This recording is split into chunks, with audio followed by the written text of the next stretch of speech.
ಎಲ್ಲರಿಗೂ ನಮಸ್ಕಾರ. ಸರಸ್ವತಿ ಸರಳ ಅಡುಗೆಗೆ ಸ್ವಾಗತ. ಬರ್ರಿ, ಇವತ್ತಿನ ವಿಡಿಯೋದೊಳಗೆ ನಾನು ನಿಮಗೆ ಒಂದು ರುಚಿಯಾದ ಚೌಳಿಕಾಯಿ ಚಟ್ನಿ ಹೆಂಗೆ ಮಾಡೋದು ಎಂಬುದನ್ನು ತೋರಿಸ್ತೀನಿ. ನಾನು ಈ ಮೊದಲೇ ಒಂದು ತೋರಿಸೀನಿ. ಇದನ್ನೇನದ 4-5 ಥರ ಬೇಕಾದಷ್ಟು ಥರ ಇದನ್ನೇನದ ಚಟ್ನಿ ಮಾಡ್ಕೋಬೋದು ಚೌಳಿಕಾಯ್ದು. ಇದು ಒಂಥರ ಹೆಂಗೆ ಮಾಡೋದು ಎಂಬುದನ್ನು ಈ ವಿಡಿಯೋದಾಗ ತೋರಿಸ್ಲಿಕ್ಕತ್ತೀನಿ. ಮೊದಲಿಗೆ ಏನದ ನಾನಿಲ್ಲಿ ಒಂದು ಹಿಡಿಯಷ್ಟು ಚೌಳಿಕಾಯಿ ತೊಗೊಂಡಿನಿ. ಮತ್ತು ಚೌಳಿಕಾಯಿ ಸ್ವಲ್ಪ ಹಿಂಗೆ ದಪ್ಪ ಇರ್ಬೇಕು, ಅಂದರೆ ಸ್ವಲ್ಪ ಬಲ್ತಿಲ್ಲ, ಇವು ಎಳೆವವ. ಆದ್ರೆ ಹಿಂಗೆ ಒಂಚೂರು ದಪ್ಪಾಗಿದ್ರೆ ಚಟ್ನಿ ಚಲೋ ಆಗ್ತದೆ. ಇವನ್ನ ತೊಗೊಂಡು ಸ್ವಚ್ಛವಾಗಿ ತೊಳ್ಕೊಂಡಿನಿ. ಮೊದಲಿಗೆ ಏನದ ಹಿಂಗೆ ತೊಗೊಂಡು ಇವನ್ನ ಎರಡು ಕಡೆ ತೊಗೊಂಡು ಒಂದ್ರೊಳಗೆ 2 ಪೀಸ್ ಮಾಡ್ಕೊಂಡ್ರೆ ಸಾಕಾಗ್ತದೆ. ನೋಡ್ರಿ, ಇಷ್ಟು ಮಾಡ್ಕೊಂಡ್ರೆ ಸಾಕಾಗ್ತದೆ. ಈ ನಾರನ್ನು ತೊಗೋಬೇಕಾಗ್ತದೆ. ಹಿಂಗೆ ಮಾಡ್ಕೊಂಡ್ರೆ ಸಾಕಾಗ್ತದೆ. ಅಷ್ಟು ಏನದ ಇಷ್ಟು ಹಂಗೆ ಮಾಡ್ಕೊತೀನಿ. ಈಗ ಇದು ನೋಡ್ರಿ, ಎಲ್ಲ ಮುರ್ಕೊಂಬಂದೆ ನಾನು. ಇಲ್ಲೇ ನೀರು ಕುದಿಲಿಕ್ಕಿಟ್ಟು ನಾನು ಒಂದು ಬುಟ್ಟಿ ಒಳಗೆ ಈಗೇನಿದೆ ಇವ್ನ ಚೌಳಿಕಾಯಿನ ಹಾಕೊಂಡಿದ್ದಕ್ಕೆ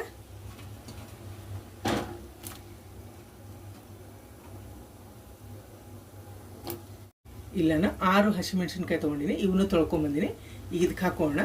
ಇದೇನಂದರೆ ಚೌಳಿಕಾಯಿ ಬೇಯೋವರೆಗೂ ಬೇಯಿಸ್ಕೋಬೇಕಾಗ್ತದೆ. ಇದನ್ನು ಅಂದರೆ ಒಂದು 5ರಿಂದ 10 ನಿಮಿಷ ಬೇಯಿಸ್ಕೊಳ್ಳೋಣ. ಇದನ್ನು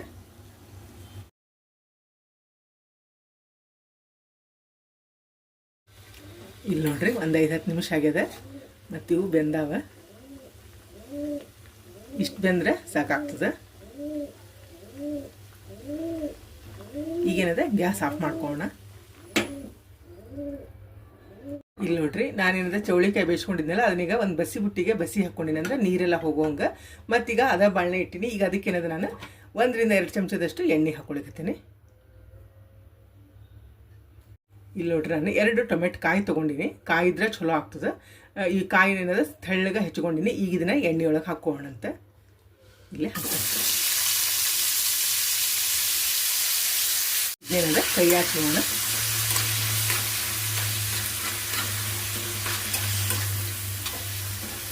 ಒಂಚೂರು ಕೆಂಪಾಗೋವರೆಗೂ ಹುರ್ಕೋಣ, ಅಂದರೆ ಚಟ್ನಿ ಟೇಸ್ಟ್ ಆಗ್ತದೆ. ಇಲ್ಲಿ ನೋಡ್ರಿ, ಟೊಮೆಟೊ ಕಾಯಿ ಏನದ ತಾಳೆದ. ಈಗಲೇನದ ನಾನು 1 ಬಟ್ಲದಷ್ಟು ಕೊಬ್ಬರಿದ ಹೆರಕ್ಲ ಹಾಕೊಳ್ತೀನಿ. ಇದನ್ನೇನದಿರೋ ಸ್ವಲ್ಪ ಬಿಸಿ ಮಾಡ್ಕೋಣ. ಒಂದು 2 ನಿಮಿಷ ಏನದ ಬಿಸಿ ಮಾಡ್ಕೊಂಡು. ಈಗ ನೋಡ್ರಿ, ಒಂದು 2 ನಿಮಿಷ ಕೊಬ್ಬರಿನೂ ಏನದ ಇದ್ರಾಗ ಹುರ್ಕೊಂಡಿನಿ. ಈಗ ನಾನು ಗ್ಯಾಸ್ ಆಫ್ ಮಾಡ್ಲಿಕ್ಕತ್ತೀನಿ. ಇದನ್ನೇನದ ತಣ್ಣಗಾಗಲಿಕ್ಕೆ ಬಿಡೋಣ ಅಂತ. ಆಮೇಲೆ ಚಟ್ನಿ ರುಬ್ಬೋದು ನೋಡೋಣ. ಇದು ನೋಡ್ರಿ, ಏನದ ಎಲ್ಲ ತಣ್ಣಗಾಗ್ಯದ. ಈಗ ರುಚಿಗೆ ತಕ್ಕಷ್ಟು ಉಪ್ಪು ಹಾಕೋಣ. ಜೀರಿಗೆ ಹಾಕೊಳಕತ್ತೀನಿ. 1 ತುಂಡಷ್ಟು ಬೆಲ್ಲ ಹಾಕೊಳಕತ್ತೀನಿ. ಒಂದು ಸ್ವಲ್ಪ ಕೊತ್ತಂಬರಿ ಹಾಕೋಣ. ಇದು ನೋಡ್ರಿ, ನಾವು ಬೇಯಿಸ್ಕೊಂಡಂಥ ಚೌಳಿಕಾಯಿ ಮತ್ತು ಮೆಣಸಿನ್ಕಾಯಿನ ಇದಕ್ಕೆ ಹಾಕೊಳಕತ್ತೀನಿ. ನೀರೆಲ್ಲ ಬಸ್ಕೊಂಡಿನಿ. ಇದಕ್ಕೆ ಹಾಕೋಣ. ಇದನ್ನೆಲ್ಲ ಮಿಕ್ಸ್ ಮಾಡಿಕೊಂಡು ಚಟ್ನಿ ರುಬ್ಕೊಂಬರೋಣ ಅಂತ. ಇದೇನದು ನಾನು ಚೌಳಿಕಾಯಿ ಬೇಯಿಸ್ಕೊಂಡದ್ದು ನೀರವ. ಇದೇ ನೀರು ಹಾಕ್ಕೊಂಡು ನೀವು ನೀರು ಬೇಕಂದ್ರೆ ಚಟ್ನಿ ರುಬ್ಕೋಬೋದು. ಬೇರೆದಕ್ಕಿಂತ ಇದು ಚೌಳಿಕಾಯಿ ಬೇಯಿಸಿದ್ದ ನೀರು ಇರ್ತದೆ. ಇದೇ ನೀರು ಹಾಕ್ಕೊಂಡು ಚಟ್ನಿ ರುಬ್ಕೊಳ್ಳೋಣ. ಇಲ್ಲಿ ನೋಡ್ರಿ, ಒಳ್ಳೆನದ ಸ್ವಚ್ಛಕ್ಕೆ ತೊಳೆದೀನಿ. ಈಗ ಒರೆಸ್ಕೊಂಡು ಇದ್ರೊಳಗೆ ಚಟ್ನಿ ರುಬ್ಬೋಣ ಅಂತ. ಏನದ ರುಬ್ಕೊಂಡು ಒರೆಸ್ಕೊಂಡ್ಬರೋಣ. ಈಗ ಇದಕ್ಕೆ ಇದನ್ನೆಲ್ಲ ತಾಳ್ಸ್ಕೊಂಬಂದಿರ್ತೀವಿ. ಮತ್ತು ಇದನ್ನು ಬೇಯಿಸ್ಕೊಂಬಂದಿವಲ್ಲ ಚೌಳಿಕಾಯಿ ಎಲ್ಲ ಏನೇನದ ಹಾಕ್ಕೊಳ್ಕತ್ತೇನೆ ನೋಡ್ರಿ.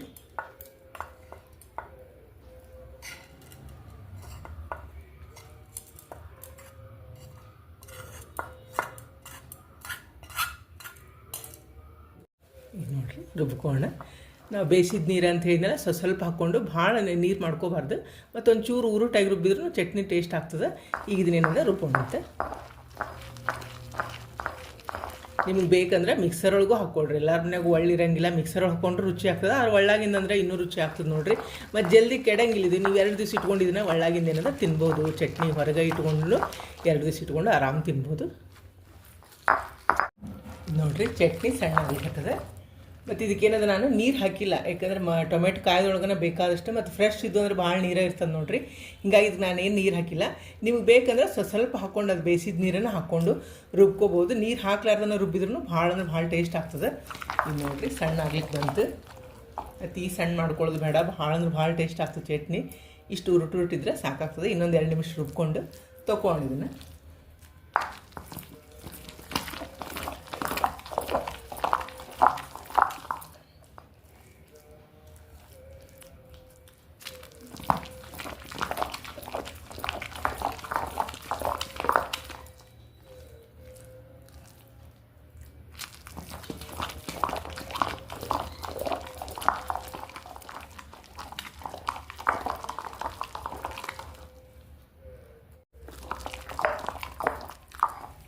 ನೋಡಿರಿ ಚಟ್ನಿ ರೆಡಿ ಆಯ್ತು. ಇಷ್ಟಿದ್ರೆ ಕರೆಕ್ಟ್ ಆಗ್ತದೆ ಅಗ್ದಿ ಮತ್ತು ಕರೆಕ್ಟ್ ಹದ ಬಂದದ. ಇದೇನಿದೆ ಒಂದು ಬುಟ್ಟಿಗೆ ತೊಗೊಂಡಿದ್ದೀನಿ ನೋಡಿರಿ. ಚಟ್ನಿ ಎಲ್ಲ ಏನಿದೆ ತೊಗೊಂಡು ನಾನು ಈಗ ಒಂಚೂರು ಒಂದು ಮೈ ಒಳ್ಳೆ ತೊಳ್ಕೊಳಕ್ಕೆ ಏನಿದೆ ನಾನು ಬೇಯಿಸಿದ ನೀರನ್ನು ಹಾಕ್ಕೊಳಕತ್ತೀನಿ. ನೋಡಿರಿ ನೀರು ಹೆಂಗಿದ್ದು ಹಂಗೆ ಅದ. ನೀರು ಹಾಕ್ಕೊಳ್ಳಾರ್ದಂಗೆ ರುಬ್ಬಿನಿ. ಇದು ಸ್ವಲ್ಪ ನೀರು ಹಾಕ್ಕೊಂಡು ಈ ಒಳ್ಳೆ ಒಮ್ಮೆ ತೊಳ್ಕೊಂಡು ಹಾಕ್ಕೊಂಡ್ರೆ ಕರೆಕ್ಟ್ ಆಗ್ತದೆ. ಇದು ನೋಡಿರಿ ಚಟ್ನಿ ಎಲ್ಲ ರುಬ್ಕೊಂಬಂದಿನಿ. ಈಗ ಇದಕ್ಕೇನದ ಒಗ್ಗರಣೆ ಮಾಡ್ಕೊಳ್ಳೋಣ. ಇಲ್ಲೇ ಒಗ್ಗರಣೆ ಮಾಡ್ಕೊಳಕ್ಕೆ ನಾನು ಟೊಮೆಟೊ ಕಾಯಿ ತಾಳ್ಸಿದ್ನೆಲ್ಲ ಅದ ಬುಟ್ಟಿನ ಇಟ್ಟೀನಿ. ಈಗ ಅದಕ್ಕೇನದ ಎಣ್ಣೆ ಹಾಕೋಣ. ಒಂದು 3-4 ಚಮಚ ಸ್ವಲ್ಪ ಎಣ್ಣೆ ಜಾಸ್ತಿ ಇದ್ರೆ ಟೇಸ್ಟ್ ಅನ್ನಿಸ್ತದೆ. ಸಾಸಿವೆ ಹಾಕೊಳಕತ್ತೀನಿ. ಹಿಂಗೆ ಹಾಕೋಣ. ಒಂದೇನದ ಒಣಮೆಣ್ಸಿನ್ಕಾಯಿ ಹಾಕೊಳಕತ್ತೀನಿ. ಒಂದು ಅರ್ಧ ಚಮಚದಷ್ಟು ಅರಿಶಿನ ಪುಡಿ ಹಾಕೋಣ. ಇಲ್ಲೇ ಒಂದು ಹೆಸರು ಏನದ ಕರಿಬೇವು ಹಾಕೋಣ. ಈಗ ಚಟ್ನಿ ಹಾಕೋಣ. ಇದೇನದ ಎಲ್ಲನೂ ಚಲೋ ತಿಂಡಿಗಳಾಗ ಕೈ ಹಾಕೋಣ.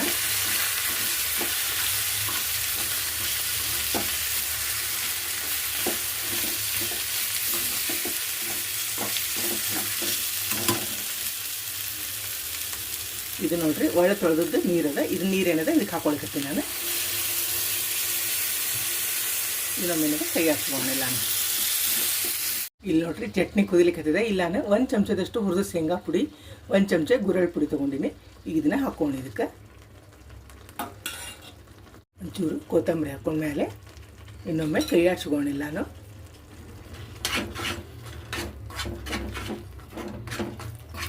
ಭಾಳ ಅಂದ್ರೆ ಭಾಳ ರುಚಿ ಆಗ್ತದೆ ರೀ ಇದು ಚಟ್ನಿ. ಅನ್ನಕ್ಕೆ, ಚಪಾತಿ, ಭಕ್ರಿ ಮತ್ತು ಅನ್ನ ಚಪಾತಿಗೆ ಅಷ್ಟಲ್ಲ, ದೋಸೆ ಇಡ್ಲಿಗೂ ಸತ್ಯಕ್ಕಿದು ಭಾಳ ಟೇಸ್ಟ್ ಆಗ್ತದೆ. ಮತ್ತು ನಿಮ್ಗೆ ಚೌಳಿಕಾಯಿಲೆ ಮಾಡಿವಿ ಅಂತೇಳಿ ಗೊತ್ತಾಗಂಗಿಲ್ಲ, ಅಷ್ಟು ರುಚಿ ಆಗ್ತದೆ.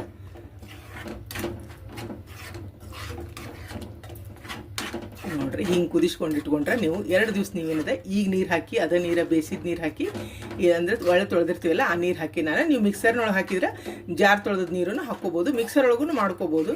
ಅದು ಹೇಳ್ದಂಗೆ ನಾವು ಒಳ್ಳೇದು ಏನಾಗ್ತದೆ ಭಾಳ ಟೇಸ್ಟ್ ಬರ್ತದೆ ನೋಡಿರಿ ಕಲ್ಲಾಗಿನ ಚಟ್ನಿ ಅಂದರೆ. 2 ದಿವಸ ಇದು ನಿಮ್ಗೆ ಆರಾಮ್ ತಡೀತದೆ. ಎಲ್ಲದಕ್ಕೂ ಆಗ್ತದೆ ನೋಡಿರಿ. ಊಟದ ಜೊತೆ ಮೊಸರು ಅನ್ನಕ್ಕೆ, ತುಪ್ಪ ಅನ್ನಕ್ಕಂತೂ ಭಾಳ ಅಂದ್ರೆ ಭಾಳ ಟೇಸ್ಟ್ ಆಗ್ತದೆ. ನೋಡಿರಲ್ಲ ಚೌಳಿಕಾಯಿ ಚಟ್ನಿ ಮಾಡೋದು ಎಷ್ಟು ಈಜಿ ಅದ ಮತ್ತು ತಿನ್ಲಿಕ್ಕೆ ಅಷ್ಟ ರುಚಿ ಇರ್ತದೆ. ಇದು ಭಾಳ ಅಂದ್ರೆ ಭಾಳ ಟೇಸ್ಟ್ ಇರ್ತದೆ. ಇದು ಹಸಿಮೆಣ್ಸಿನ್ಕಾಯಿ ಅದನ್ನೆಲ್ಲ ಹಾಕಿರ್ತೀವಲ್ಲ ಬಾಯಾಗ ಭಾಳ ಕಮ್ಮಗಾಗಿರ್ತದೆ. ಇದೇನದ ನೀವು ಊಟದ ಜೊತೆ ಅಗ್ರಿ ಆರಾಮಾಗಿ ಮಾಡ್ಕೋಬಹುದು. ನೀವು ಒಮ್ಮೆ ತಪ್ಪದೆ ಟ್ರೈ ಮಾಡಿರಿ. ಈ ವಿಡಿಯೋ ನಿಮಗೂ ಎಲ್ಲ ಇಷ್ಟ ಆಗಿದೆ ಅಂದ್ಕೊಂಡಿರಿ. ಮತ್ತೊಂದು ಸಾಂಪ್ರದಾಯಿಕ ಅಡುಗೆಯೊಂದಿಗೆ ಭೇಟಿಯಾಗೋಣಂತೆ. ಶ್ರೀರಾಮ ಸಮರ್ಥ.